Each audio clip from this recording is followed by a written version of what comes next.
As parents, we have a responsibility to our children. Allah subhanahu wa ta'ala tells us that every single person is gonna be asked about their amana. What's an amana?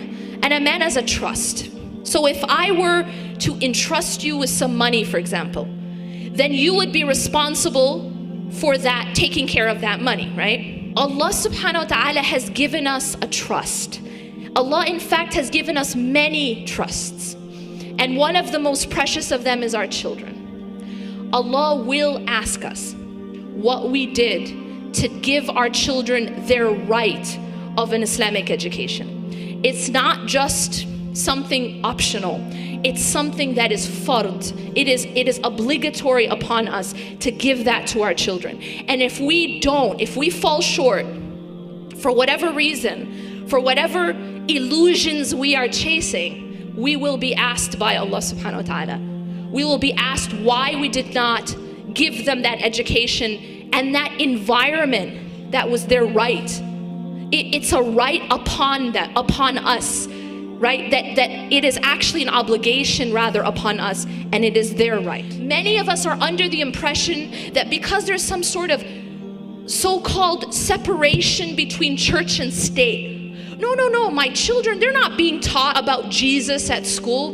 They're being taught something more dangerous. When you take a certain medicine, right? When you first take the medicine, there's like this dose that will work, right? But then over time, what happens to your body? It becomes desensitized essentially to that dose, right? So now as you have to take a certain medicine chronically, you will have to take a higher dose for it to have the same effect. Yes? You know this, right? It's how it works with drugs, it's how it works with medicine. It's the same thing psychologically. So what happens is when you become exposed to something a lot, your heart starts to become desensitized. In other words, you become numb. You're putting your children in this environment. How can you think you're not going to be asked? That you didn't do your utmost best to give them the best environment, to give them their best opportunity, and to protect them the most you can. I understand you can't protect your children from everything. I get that. Only Allah subhanahu wa ta'ala can protect them. But wallahi, you're going to be asked about what you did. You're going to be asked about, did you do your part to give them the best protection and the best opportunity to know Allah subhanahu wa ta'ala that they can.